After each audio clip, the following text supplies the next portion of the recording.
number currently not reachable. Please try again later. நீங்கள் dial செய்த வாடிக்கையாளர் தற்சமயம் தொடர்பு கொள்ள முடியவில்லை. தொடர்பு எல்லைக்கு வெளியே உள்ளார். நீங்கள் காத்திருக்கலாம், பின்பு மீண்டும் முயற்சிக்கலாம். ஃபோன் பண்ணா கூட எடுக்க மாட்டேங்கிறாரு. என்னை விட அவருக்கு காசு தான் முக்கியமா போச்சு.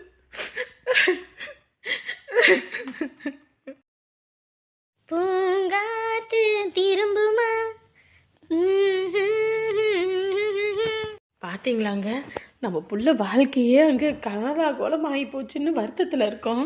இதுக்கு பாட்டை பார்த்தீங்களா, பூங்காத்து திரும்புமா. எனக்கு வர ஆத்திரத்துக்கு அதை கட்டை எடுத்து ஒரே போட போட்டு போடலாம் போல இருக்கு. இங்க வரு, அது பேச்சுக்கு நம்ம போக வேணாம், நம்ம பேச்சுக்கு அது வர வேணாம். நம்ம பாட்டுக்கு நம்ம வேலையை பார்த்துட்டு போவோம். வா, முதல்ல இதை வீட்டை விட்டு அனுப்புங்க. வீட்டுக்குள்ளே இருக்க இருக்க எனக்கு அப்படியே பத்துக்கிட்டு தக்க தக்க தக்க தக்கன்னு எரியுது. எனக்கு மட்டும் என்ன ஆசையா அது வீட்டுக்குள்ள வச்சிருக்கணும்னு? என்ன பண்ணி தொலைகிறது? அன்னைக்கு ஒரு காரணத்துக்காக கூட்டிட்டு வந்தேன், இன்னைக்கு அதே காரணத்தை பிடிச்சிக்கிட்டு வீட்டை விட்டு போகலான்னு இருக்குது. நம்மளே துரத்தினாலும் இனி வீட்டை விட்டு போகாது போல இருக்கு. சாவு போகிற காலத்தில் அந்த இடத்த எழுதி கொடுக்கறத விட்டுவிட்டு என்ன எகத்தாலம் பண்ணிக்கிட்டு தெரியறா. வர்ற ஆத்திரத்துக்கு ராசாவி வருத்தமா? பாரு, சுச்சுவேஷனுக்கு ஏத்தாப்புல பாட்டு போட்டுக்கிட்டு இருக்கே நீயே. காரே, வர்ற ஆத்திரத்துக்கு உன்னை என்ன பண்ணுவேன்னு தெரியாது. வாயை மூடிக்கிட்டு கப்பு சுப்புன்னு கடை. இல்லையா வீட்டை விட்டு வெளியே போ. நான் இதுக்கிட்ட வீட்டை விட்டு வெளியே போகணும்? உனக்கு வேணும்னா நீ போ. இரு அந்த இடத்த தரமாட்டேன்னு சொல்லி பண்ணா மட்டும் என் பிள்ளைய நான் வாழை வெட்டியே உட்கார வச்சிருவேன்னு நினைக்கிறியா? நீ இல்லைன்னா என்னால் என்ன முடியாதுன்னு நினச்சிக்கிட்டு இருக்கியா? நீ என்ன பண்ணுவியோ பண்ணிக்கிட்டு போ, அதையே என்கிட்ட சொல்ற. இந்த வீட்டை அடகு வச்சாவது பணத்தை புரட்டி என் மாப்பிள்ளைக்கு கொடுத்து என் மாப்பிள்ளையோட என் பொண்ணை வாழ வைப்பண்டி. நீ கொடுக்குற பிச்சை காசை வச்சுக்கிட்டு என் பிள்ளைய வாழ வைக்கணும்னு நினச்சது ஏன் தப்பு தான். முதல்ல இதை போய் முடிக்கிறேன், அதுக்கப்புறம் உன்னை வீட்டுக்கு வந்து முடிக்கிறேன். இரு. அடி போடி போடி போடி போக்கத்தவள. என்ன நான் போக்கத்தவளா உன்னைய? கேரு இப்ப எதுக்கு கோவப்பட்டுக்கிட்டு இருக்க? அதுகிட்ட பேசல, நமக்கே ப்ரெஷர் ஏறுதுன்னு தெரியுதுல. விட்டு தொலைச்சிட்டு வா, நம்ம போவோம். விடுங்க, முதல்ல கைய விடுங்க. இன்னைக்கு அவளை ஒரு வழி ஆக்கிடுறேன். வீட்டுக்குள்ள உட்காந்துக்கிட்டு அதிகாரம் தோரணம் பண்ணிக்கிட்டு இருக்கா. உன்னால என்ன பண்ண முடியுமோ பண்ணிக்க. நான் எழுதி கொடுத்துட்டு வந்துட்டேன், கொட்டழுத்துல கையெழுத்தையும் போட்டுட்டு வந்துட்டேன். என் சாவுக்கு காரணம் நீயும் உன் புருஷனும்னு. இங்க பாடி கவி, இத உன்னை காரணம் காட்டிக்கிட்டு இருக்க நீயே. உனக்கு நல்லதுக்கு இல்ல. இரு, உன்னை முடிக்கிறேன். இரு, முதல்ல இங்க இருந்து நீ போடி. என்ன முடிக்கிறேன்னு நீயே உன் புள்ள வாழ்க்கைய முடிச்சிடாத. சீ, வாய மூடு. போடா போ, அப்படியே பொண்டாட்டிக்கு கூஜா தூக்கிக்கிட்டே போ. வந்துட்டான் அப்பதான் பெரிய இவன் மாதிரி. வரதட்சணை வாங்குறதும் வரதட்சணை கொடுக்கறதுமே தப்புன்னு சொல்றாங்க. ஆனா இந்த வீட்டில் வரதட்சணை கொடுக்கறதுக்கு அலையிறாங்க. இவங்க இப்படி கொடுக்க தயாரா இருந்தா கேட்க அவங்களும் தயாரா தான் இருப்பாங்க. பேபி டார்லிங், பாத்து வா. ஐயோ, என்ன அசோக் இது? பயமா இருக்கு எனக்கு.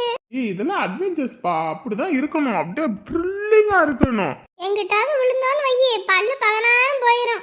இதெல்லாம் வாழ்க்கையில இல்லைன்னு வையே, வாழ்க்கை உப்பு சப்பு இல்லாம போயிடும். இதெல்லாம் இருந்தா தான் சும்மா ஸ்ட்ராங்கா இருக்கும். ஒரு டீ குடிச்சாம்பல நாளைக்கு நமக்கு ஒரு பிள்ளையா பையனோ பிறந்தாலும் உங்க அம்மா உங்க அப்பாவும் இப்படியெல்லாம் இருந்தோம் அப்படின்னு நம்ம பிள்ளைகிட்ட காட்ட முடியும்டா தங்கம். இதை விட இப்போ ஒரு இடத்துக்கு உன்னை கூட்டிட்டு போக போறேன் பாரு. அங்க போனோடனே நீ ஆடி போக போற, அசந்து போக போற. அப்படியா? ஐயோ, சிரிக்கிறாளே என் செல்லா குட்டி, என்ன சிரிப்பால அடிக்கிறாளே. பணியாரம் சுட்டு தரியா என் பொண்டாட்டி, பணியாரம் சுட்டு தரியா? சோறு ஆக்கி வச்சிருக்கேன், என் புருஷா சோறு ஆக்கி வச்சிருக்கேன். சோறா? ஏடியே, இந்த சோறை தவிர வேற எதுவும் உனக்கு தெரியாதா? வேற என்ன செய்யறது? இட்லி, தோசை, சப்பாத்தி, பூரி, அதெல்லாம் எவ்வளவு வெரைட்டி இருக்கு. அதெல்லாம் செய்யறது விட்டு 24 மணி நேரம் சோத்தையே பொங்கி பொங்கி மனுஷனை உசுர எடுத்துக்கிட்டு இருக்கடி நீயே. இதுவும் பேசுவையா? இதுக்கு மேலையும் பேசுவ. இட்லி தோசை மட்டும் எதுல இருந்து வருது? அதுவும் அரிசியில இருந்து தானே வருது. ஏடி, அது இட்லி தோசைடி, நீ ஆக்குறது சோறுடி. எப்ப பார்த்தாலும் சோறு தின்னு நாக்கே செத்து போகுதுடி. செத்து போனா பரவாயில்ல, வெட்டி கொடு, போய் அடக்கம் பண்ணிட்டு வந்துடுறேன். சரி, அதை விடு. சோறுன்னு ஆகி போச்சு, என் தலையில அதை தின்னு யாரால மாத்த முடியும்? சரி, குழம்பாவது கறியாக்கி வச்சியா என்ன? சரிதானே, காய்கறி வாங்கி வச்சிருக்கேன், அதை அறுத்து குழம்பு வைக்கணும். சப்பா, என்னாடி இது? குழம்பும் ஒரு காய்கறியா? ம் நாக்கு கறி திங்கணும்னு ஏங்கும் போல இருக்கு. ஆமா, என் சம்மந்தி குடும்பம் மீன் கடை கறி கடையே வச்சிருக்கும் போது நான் எதுக்கடி இந்த காய் கறியை திங்கணும்? இரு, இப்பயே போய் கறி எடுத்துட்டு வரேன். கறி குழம்பு நல்லா நாருக்கு சுருக்குன்னு வை. சுருக்குன்னு நல்லா கம்பியை பழுக்க காய வச்சு ஒரு இழுப்பு இழுத்துருவேன் பார்த்துக்க. கல்யாணமே ஆகல, அதுக்கு முன்னாடி போயிட்டு கறியும் வாங்கிட்டு வரேன், அதை வாங்கிட்டு வரேன், இதை வாங்கிட்டு வரேன்னு. என்னடி இப்ப? சும்மா போய் அங்கே நின்றுக்கிட்டு கறியை கொடுங்க அதை கொடுங்கன்னு காசு இல்லாமல் வாங்கிட்டு வந்துட்டு இருப்பியா? கம்முன்னு இருக்க மாட்டேன் நீ. அவன் தாண்டி சொன்னான் மாடசாமி, நீ காசே கொடுக்க வேணாம், வந்து 24 மணி நேரம் கறி வேணா வந்து எடுத்துட்டு போ வாங்கடா அப்படின்னா. அவங்க அப்படிதான் பெருந்தன்மைக்கு சொல்லுவாங்க, அதுக்குன்னு அதுவே சாக்கு வச்சுக்கிட்டு போவியா? லூசாயா நீ? நேத்தானே சாப்பிட்ட, அதுக்குள்ள என்ன அவசரம்? ஒரு நாள் கறி திங்கினா நாக்கே செத்து போனாப்புல இருக்குது. ஆமா ஆமா, செத்து போகும். காசு வேணாம தினமும் கறி திங்க. இந்த 1,00,000 ரூபாய் அந்த பணத்துக்கு எழுதி போட்டல, அது வந்துருச்சு. வந்துருச்சா? அப்ப சரி, கல்யாண செலவுக்கு அதை வச்சு செலவு பண்ணிக்க வேண்டித்தான்.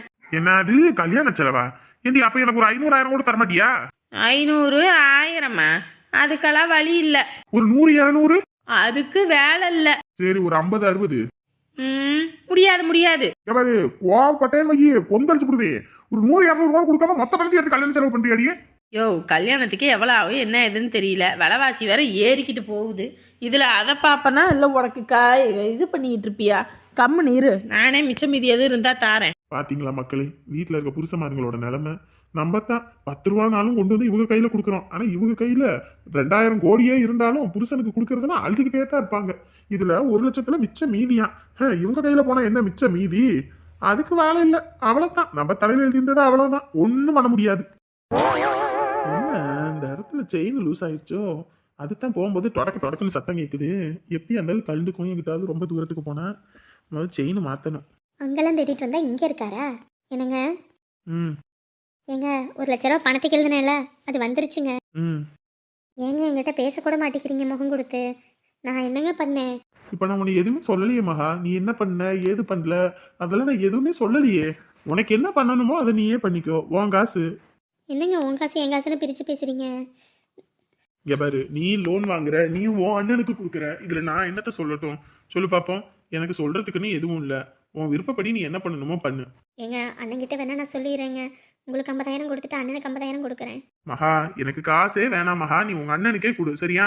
ஏங்க அவன் கஷ்டத்தில் இருக்கான்னு தாங்க கொடுக்கணும்னு நினச்சேன், உங்ககிட்ட சொல்லக்கூடாதுன்னு இல்லை. ஆமாம்மா, அவங்க கஷ்டத்துல இருக்காங்க. நான் மட்டும் டெய்லியும் நகை நட்டு போட்டுக்கிட்டு நல்லா இருக்கேன், சரியா? உனக்கே தெரியும் மகா, இத்தனை வயசு வரைக்கும் நான் எனக்காக எதையுமே வாங்கிக்கிட்டது கிடையாது. 10 ரூபா சம்பாரிச்சாலும் அது உன் கையில தான் கொண்டு வந்து கொடுப்பேன். எனக்கு இங்கேருந்து இவ்வளோ தூரம் வருது அப்படின்னா கூட அதை உங்ககிட்ட நான் சொல்லிடுவேன். நீயா பார்த்து தான் எந்த இதாக இருந்தாலும் பண்ணுவேன் வைப்பேன். அப்படியெல்லாம் நான் உன்னை அவ்வளோ பெரிய இதாக நினச்சிட்டு இருக்கும்போது, நான் முதல்ல எனக்குன்னு வாங்கினதுன்னா இந்த மாடு தான். அந்த மாட்டை வச்சியும் கூட அதில் சம்பாதிச்சு எனக்கு நான் வச்சுக்கணும்னு நினைக்கல. நம்ம பிள்ளைக்காகவும் வீட்டு செலவு பிள்ளைங்க வளர வளர அவங்களுக்கு தேவை அதிகமாகுது. சரி, இதுலேருந்து வந்துச்சுன்னா ஒரு சைடில் ஒரு பணம் வந்தால் அது நம்ம செலவுக்காகவுமே நினச்சி தான் வாங்கினேன். ஆனால் அதுக்கு கூட நீ காசு தரமாட்டேன், என் அண்ணன் தான் முக்கியம் நினைக்கும் போது நான் என்ன பண்ணுறேன்னு சொல்லி பழச பேசுகிறேன்னு நினைக்காத. உங்கள் அண்ணனும் அண்ணியும் நல்லா இருக்கும்போது நம்மளை கண்டுக்கிட்டாங்களா? அவங்க வீட்டுக்கு போனால் மதிச்சாங்களா? அவங்களுக்காக நம்ம எவ்வளவோ பண்ணுறோம். ஆனால் நம்ம பண்ணுறதெல்லாம் அவங்க அந்த பண்ணுற நேரம் மட்டும்தான் யோசிப்பாங்க. அதுக்கப்புறம் அப்படியே மறந்துட்டு போயிடுவாங்க. ஆனால் அதை நான் உங்ககிட்ட சொன்னேன்னா அது உனக்கு புரியாது. சரி, ஓகே, உங்ககிட்ட நான் சொல்லி புரிய வைக்கிறதுனால ஏதாவது இங்கே மாறப்போகுதா? ஒன்றும் கிடையாது. உன் விருப்பப்படி உனக்கு எது சரின்னு தோணுதோ நீ அதையே பண்ணு. நான் எதுவும் சொல்லலை, சரியா? நாளை பின்ன நீ இவ்வளோ தூரம் செஞ்சுட்டு அவங்க உன்னை எப்படி பார்த்துக்கிறாங்கன்னு பார்ப்பேன், சரியா? அவ பொறுத்து நான் உங்ககிட்ட நடந்துக்கிறேன். இன்னைக்கு உன் அண்ணனுக்கு ஒரு கஷ்டம்னோனையும் நீ அதை பண்ணணும் இதை பண்ணணும்னு யோசிக்கிற. அன்னைக்கு வீடு வாசல் இல்லாமல் குழந்தைங்க 2 பேர்த்தையும் வச்சுக்கிட்டு நம்ம எவ்வளோ கஷ்டப்பட்டோம் அந்த வெள்ளத்தில், வீடு வாசல் இல்லாமல். அந்த நிமிஷமும் என் மாமா அத்தையும் நான் சும்மா சொல்ல மாட்டேன், ஒரு நிமிஷம் கூட யோசிக்காமல் மல்லிகை ஜாமான்லேருந்து வீடு கட்டுறதுக்கு தேவையானது எல்லாம் பார்த்து கொடுத்தாங்க. அவங்க எனக்கு தெய்வம் மாதிரி. அவங்களுக்கு செஞ்சீங்கன்னா நான் எதுவும் சொல்லலை. ஆனால் உங்கள் அண்ணன் இன்ன வரைக்கும் கல்யாணம் ஆகி இத்தனை வருஷத்தில் ஒரு சேலை துணி உனக்கு எடுத்து கொடுத்துருப்பாரா? சொல்லு பார்ப்போம். ஆனால் அப்படியாப்பட்ட மனுஷனுக்கு நீ துணி எடுத்து கொடுக்கணும், அதை பண்ணணும், எங்கள் அண்ணன் வீட்டு விசேஷத்துக்கு இதை பண்ணணும், அதை பண்ணணும், இதை பண்ணணும்னு நீ சொல்கிற. அதையும் நான் பண்ணதான் செஞ்சேன். உனக்கு ஒருத்தர் ஒன்றுமே செய்ய மாட்டேங்கிறாரு, ஆனால் நீ மட்டும் வரைஞ்சு கட்டிக்கிட்டு போய் செய்யணுன்ற. செய். பின்னாடி அவமானப்பட்டு அசிங்கப்பட்டு நீ எங்கிட்டாவது நின்று கண்ணை கசக்குனீனா அப்புறம் நான் மாறிடுவேன், அவ்வளோதான் சொல்லுவேன். இன்னைக்கும் இந்த வாட்டர் சைக்கிளை வச்சுக்கிட்டு தான் ஓட்டிக்கிட்டு இருக்கேன். இந்த செயின் லூஸ் ஆகி போச்சு, இந்த டயர் ஒரு மாதிரி பஞ்சர் ஆகிற மாதிரி இருக்கு.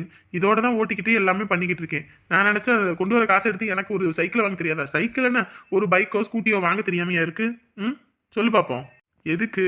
என் கஷ்டம் என் கூட போகட்டும், என் குடும்பம் நல்லா இருக்கணும்னு யோசிச்சேன்.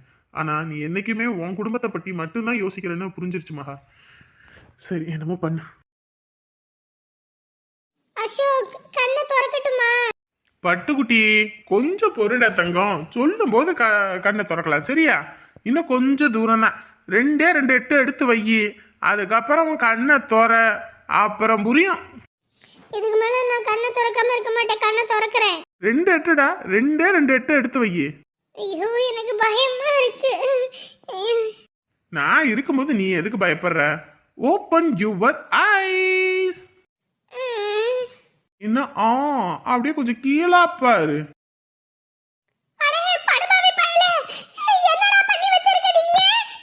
என்னடா பட்டுக்குட்டி, என்ன ஆச்சு?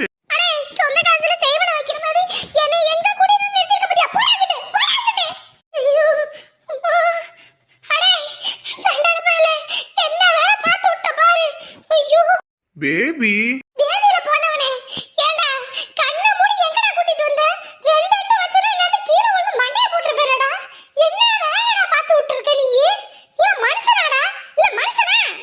செல்லாக்குட்டி, எல்லாம் த்ரில்லிங்கடா, த்ரில்லிங்கா இருக்கணும் தான் உன்னைய மலை உச்சிக்கே கூட்டிட்டு வந்திருக்கேன். டேய் மகனே, இங்க இருந்து கீழ விழுந்தேன்னு வையே, அவ்வளவுதான்டா, ஒரேனா போய் சேர்ந்திருப்பேன்டா. ஆத்தாடி, என்ன வேலை பார்த்து விட்டுருக்கான் பாரு, கூட இருந்துகிட்டே புளிய பறிச்சிருவான் போல இருக்கே. யமகாதகா. ஐயோ, பக்குன்னு இருக்குடா, இப்ப கூட நினைச்சா. பல்ல எங்க இருக்குது? கொஞ்சம் விழுந்திருந்தாலும் அவ்வளவுதான். வாழ்க்கைனா ஒரு த்ரில்லிங் இருக்கணும் இல்லடா, அதான் இவ்வளவு தூரம் கூட்டிட்டு வந்தேன். நீ த்ரில்லிங் அனுபவிங்க, நீ போய் சாவு. என்னைய சாவ கூட்டிட்டு வந்திருக்க? சாவு பயத்தை காட்டிட்டாங்கடா, சாவு பயத்தை காட்டிட்டான். போடாங்கிட்டு. மலை உச்சிக்கே இப்படின்னா கொஞ்சம் தள்ளி விட்டுருந்தேன்னா அவ்வளவுதான். சார் இப்போ ஒரு 1-2 ஹவர்ஸ்ல வந்துட்டு ஒரு 4 பேர் வந்து ஜாயின் பண்ணிருக்காங்க சார் நம்மளோட சீட்டு கம்பெனில. அவங்களோட அமௌண்ட் மொத்தமா சேர்த்து ஒரு 2 லட்சம் ரூபாய் வருது. இந்த 2 லட்சத்தை சாரோட அக்கௌண்ட்டுக்கு அனுப்பிடவா? டேய் உன் இஷ்டத்துக்குலாம் இங்க முடிவு எடுக்க கூடாது, என்கிட்ட சொல்லணும் சரியா? இல்ல சார், சார் இங்க இருந்து போகும்போதே சொன்னாரு எவ்வளவு அமௌண்ட் வந்தாலும் என்னோட அக்கௌண்ட்டுக்கு அதை டெபாசிட் பண்ணணும்னு. அதான். நீ பெரிய சின்சியர் சிகாமணி தான், ஆனாலும் அமௌண்ட்டை மொத்தமாக சாரோட அக்கௌண்ட்டுக்கு டெபாசிட் பண்ணக்கூடாது சரியா? எதா இருந்தாலும் என்கிட்ட கொண்டு வரணும், நான் பார்த்து அனுப்பிக்குவேன் சரியா? என்ன சொல்றாரு? முதல்ல அமௌண்ட்டை கொடு. என்னங்க சார்?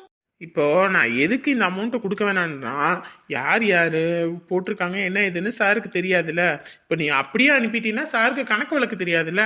அதுதான் அவங்களோட டீட்டெயில்ஸ் எல்லாமே நான் எடுத்துட்டு அதுக்கப்புறம் நானே போட்டுக்கிறேன் சரியா? எவ்வளோ அமௌண்ட் இருந்தாலும் கொண்டு வா, ஒருத்தர் கைப்பட போட்டால் தான் சரியாக இருக்கும். நீ ஒரு பக்கம் வாங்குற அமௌண்ட்டை போட்டு இன்னொருத்தவங்க வாங்குறவங்க ஒரு பக்கம் போட்டாங்கன்னா அது வந்து கொஞ்சம் ப்ராப்ளம் ஆகிடும். எதுனாலும் என்கிட்ட கொண்டு வா, முந்திரி கொட்டை மாதிரி முந்திக்கிட்டு வராத. சரிங்க சார். என்னடா இது, ஒண்ணுமே புரியல. சரி, கொடுக்க சொல்றாங்க கொடுப்போம், அவ்வளவுதான். போயிட்டான். 2 லட்சம் ரூபா வந்திருக்கு, வந்ததை அப்படியே அவனுக்கு அனுப்புவானா? அவன் ஊரை சுத்துறதுக்கு நம்ம இங்கே கஷ்டப்பட்டு ராத்திரி பகலமா சம்பாதிக்கணுமா? மொத்த பணத்தையும் நம்ம அக்கௌண்ட்டுக்கு போடுவோம், மிச்ச மீதியை அவன் அக்கௌண்ட்டுக்கு அனுப்புவான். கேட்டா இன்னைக்கு இவ்வளோதான் மாப்பிள்ள அப்படின்னு சொல்லுவோம். நாங்கள்லாம் அப்பயே இந்த மாதிரி இப்போ எப்படியே இருப்போம்? அதுவும் இல்லாமல் என்னை எல்லாரும் முன்னாடியே அசிங்கப்படுத்தினதுக்கு அவமானப்படுத்தினதுக்கு சேர்த்து அவனை ஊரார் முன்னாடியே அவமானப்படுத்தி ஆகணும்ல, படுத்துறேன்.